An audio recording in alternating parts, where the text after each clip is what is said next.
Bueno, ahí aparecen nuevas versiones de temas clásicos que van apareciendo artistas. En instantes vamos a estar compartiendo un videoclip de uno de estas clásicas canciones sobre la selección uruguaya. Estamos recibiendo al psicoanalista Santi Lanza. Bienvenido, Santiago, un gusto. Bien. Un placer. ¿Por qué nos apasiona el Mundial? Bueno, bien, es algo que nos pasa, ¿no? Es un fenómeno como muy particular lo que pasa con el Mundial, ¿no? Sí, Es como que si totalmente. cada 4 años pasa algo como una cosa medio extraordinaria, que es como si de repente pasáramos a formar partes todos de algo, ¿no? De algo que nos une. No solamente, digamos, acá en Uruguay, ¿no? Claro, Sino que sí. esto, cómo lo podemos encontrar como fenómenos nacionales en cada país. Me acordaba de cuando Argentina ganó el campeonato mundial pasado, como en Argentina siempre se habla de esta cuestión de la grieta, ¿no? Y vos veías la gente ahí festejando, millones y millones de personas en la calle, donde como si por un momento algo de eso se suspendiera, ¿no? Sí, claro. Y genera como esta cosa como de una identidad, como algo superador, ¿no? Como algo que nos convoca más allá de nosotros, ¿no? Como un sentido de colectivo, de comunidad. Y eso hoy es de los pocos quizás fenómenos que uno encuentra que produce ese efecto, ¿no? Yo me hago la siguiente pregunta. Sí. Todos sabemos que un mundial es un negocio. Nos Sí. encanta hablar de decir, pero mirá la cantidad de guita que mueven, cómo metieron el tiempo para hidratarse y te meten, no sé, Mételo, sí. 400 minutos de publicidad más. Tal O cual. sea, es una cosa que es impresionante. Desde desde las camisetas, desde todo. Es un negocio de punta a punta. punta, sí. Encima, a ese negocio después le agregamos las suspicacias de que si el juez se arbitró a Brasil, está del lado de Brasil y no del lado nuestro, que Uruguay siempre es tirado para atrás. O sea, todas unas maniobras que harían pensar que uno diría, yo rechazo esto, esto, sí. porque esto es por plata, es por privado, y encima tiene cierto tufo de corrupción que todos ponemos, ¿no? Estamos permanentemente. Aún así, lo vemos. Lo vemos, sí. ¿Por Pero no qué? solamente lo vemos, sino que lo disfrutamos, Y ¿no? lo disfrutamos. Exacto. ¿Por qué si sabemos tras bambalinas todo lo que pasa, Sí. aún decidimos creer, fingir demencia, Fingir demencia, y claro. por un momento creer que eso es posible? Ahora, todo eso que vos estás describiendo, ¿cuán aplicable es eso a tantas otras cosas de la vida que nos pasan, verdad? Además. De cosas que también sabemos o que nos perturban o que, yo qué sé, o que nos traen conflictos en relación a los vínculos, no sé, de pareja o en la familia, ¿no? O cuando pertenecemos a una institución o en un lugar de trabajo, que sabemos de cosas que nos generan enormes conflictos, como decías vos, ¿no?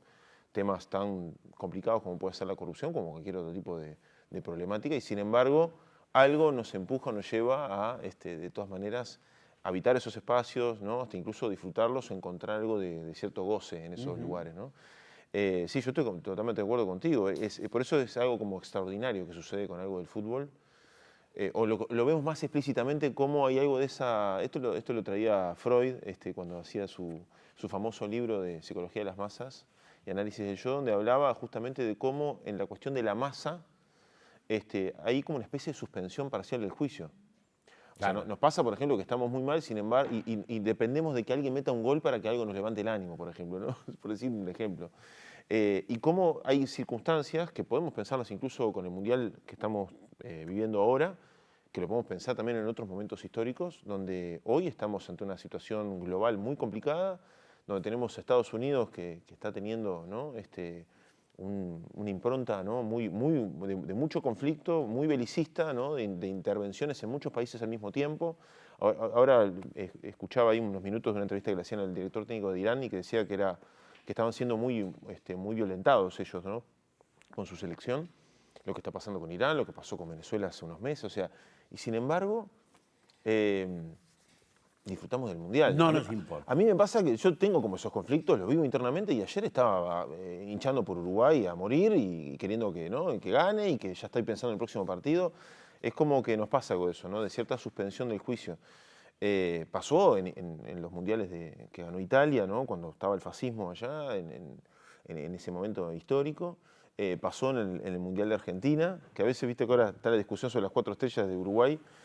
Bueno, Argentina ganó un Mundial en plena dictadura, donde también hubo resultados ahí que estuvieron, hay distintas teorías de Reñidos. manipulación, ¿no? y de intervención ahí para que pudiera salir campeón Puede Argentina. ser que el fútbol, lo conversábamos recién con Daniel Baldi, Sí. también sea una metáfora de la vida Mm. y veamos muy inconscientemente, porque en ese momento lo que estás viendo es si le pegó bien a la pelota, si no le pegó, si el otro lo cruzó, no lo cruzó, si el juez es ladrón o no es ladrón, o sea, cosas muy concretas. Sí. Pero de alguna manera tenga un impacto en algo como metáfora de mi propia vida, Sí. el hecho de recuperarme, de trancar con la cabeza, como Sí. muchas veces trancamos, puede tener que ver con ese reflejo, Sí, sin ¿no?, duda. de mi vida, de al otro día cuando suena el despertador y encare.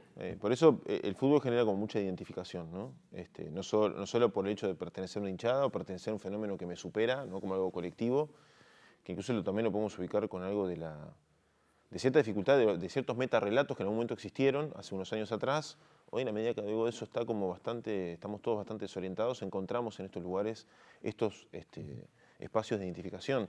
Y el fútbol como metáfora, bueno, el Uruguay, nosotros solemos usar cotidianamente metáforas permanentemente vinculadas al fútbol, ¿no? No sé si eso sucede en otras partes del mundo, imagino que en Argentina sí, capaz que en Brasil también, no sé si en otros lugares sucede, pero por lo menos para la sociedad uruguaya, el fútbol nos ha servido de muchísima material para poder metaforizar la vida. Hay un montón de imágenes y que quizás por eso también es una de las cosas por qué nos apasiona tanto el fútbol, porque encontramos en ese juego, ¿no? En esa disputa que se da en el deporte, en ese deporte, cosas que nos dan como muchos recursos para pensarnos en la vida, ¿no? Lo que implica, ¿no? El ganar, el perder, el sentir colectivo, el pensar que siempre hay revancha, ¿no? En la vida. Hay una cantidad de metáforas que uno puede encontrar y todo el tiempo el fútbol además nos va brindando distintas anécdotas, distintas historias, incluso muchas épicas de las cuales se vuelven incluso una cuestión de constitución de una identidad. Digo, pensemos en el Maracaná. Digo, cómo eso para nuestra sociedad ha sido uno de los hitos o de los momentos épicos más gloriosos de nuestra historia como sociedad, que siempre recurrimos a eso, a veces con cierta nostalgia, a veces con cierta melancolía, pero que hay algo de eso que sigue estando vigente respecto a esa gesta, ¿no? Respecto a cómo nos pensamos como sociedad uruguaya, ¿no? En esto de siempre ir de atrás, ¿no? y estar remando y de ir contra las adversidades, ¿no? Y cómo irse recuperando de ese tipo de cosas. Forma parte de la épica Claro, del uruguayo. sí, claro. Y eso hace a una identidad o a una forma de entender culturalmente nuestra forma de relacionarnos, ¿no? Y siempre se habla de la relación política-fútbol, Sí. ¿no? Puede tener que ver una relación con el descreimiento que ahora se le tiene de repente a la clase política toda, ¿no? Sí. En relación a la fe que se le tiene a un grupo de 11 personas que trabajan colaborativamente, aunque crean o no crean, en un solo objetivo. Es un punto re interesante ese. Yo tengo una lectura respecto a eso. Me lo han preguntado incluso respecto a otras cosas, por ejemplo, el crecimiento que ha habido en estos años respecto a cuentas y a gente, ¿no? Que tiene cierta influencia en las redes o que tiene cierta ascendencia y cómo, incluso me pasa en la propia profesión de ver una cantidad de personas que están haciendo cosas y en las redes y demás, y un montón de personas que adhieren a ese tipo de cosas, ¿no? Es como la necesidad de encontrar algún tipo de respuesta. Y a veces hay personas o hay colectivos, o en este caso puede ser el fútbol, que me da algún tipo de ordenador, me da algún tipo de respuesta ante la incertidumbre que implica la vida. En otros momentos quizás la política, yo ahí siempre me gusta ubicar algo en relación a la caída del muro de Berlín, que me parece que ahí algo se produjo socialmente, además de políticamente, donde más o menos el mundo se ordenaba ¿no? De un lado o del otro del muro. Y hoy, en este mundo multipolar, donde lo estamos viendo hoy los conflictos como se están dando a nivel internacional, cuesta también ubicarse en ese escenario. Entonces, no es casual, creo yo, de que a partir de que suceda ese momento histórico, ese momento político de la caída del muro, haya habido ese crecimiento en relación a lo que son las hinchadas de fútbol, ¿no? En la década de los 90, en los 2000, donde, bueno, podemos decir que en la medida que se vaciaron algunos lugares, no todos, pero algunos lugares que generaron ese nivel de pertenencia, se llenaron las hinchadas, ¿no? En la medida que se vaciaron otros espacios, parece que el fútbol viniera a dar algo de ese sentir colectivo, ese sentir comunitario, que a veces, bueno, también lleva algunas cosas bastante complicadas, como hemos visto acá en Uruguay en relación a la violencia también, ¿no? Claro. De cómo a veces el fanatismo, y llevado a niveles exacerbados, también puede tener cosas bastante complicadas, ¿no? Vos hacías Pero- referencia frente a la grieta en Argentina y uno Sí. de repente, eso lo ves a nivel social, pero uno de repente, vos ves una grieta entre la hinchada de Peñarol y de Nacional, Sí. la de Danubio Defensor, la de Cerro Ram, la que vos quieras, y vos te abrazás con alguien que vos no sabés si es Totalmente. del otro equipo de tu rival de todas las horas. Totalmente. Sin embargo, en ese momento te abrazás encantado de la vida. Sí, y y- capaz que la semana pasada le tiraste con una bengala. Sí, es verdad Es, eso.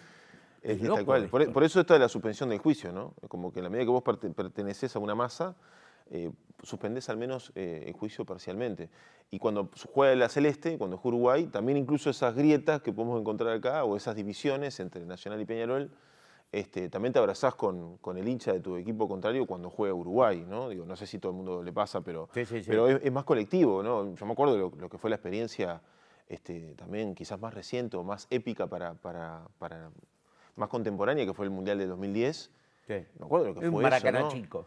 Pero fue nuestro impresionante, ¿no? Maracaná Digo, chico. claro, sí, cuando llegó la selección, después de haber hecho también esa cosa totalmente imprevista, de ver, ¿no? Las calles, la Rambla, 18 de julio, todo lleno de gente muy contenta, muy feliz, como, ¿no? Esta cosa de sentirse, ¿no? Esta cosa como de patriótica, ¿no? Nacional, que tiene a veces sus cosas maravillosas como eso, a veces tienen algunas cuestiones complicadas, que algunas las conversamos incluso la columna pasada, ¿no? Sobre- Santi, se te puede encontrar en redes sociales. Perfecto, haciendo otros comentarios, inclusive esta propia entrevista seguramente la puedan ver allí. Sí. Perfecto. Te agradecemos y nos No, a encontramos la ustedes, próxima, a ¿te ustedes. parece? Sí, nos vemos. Ahora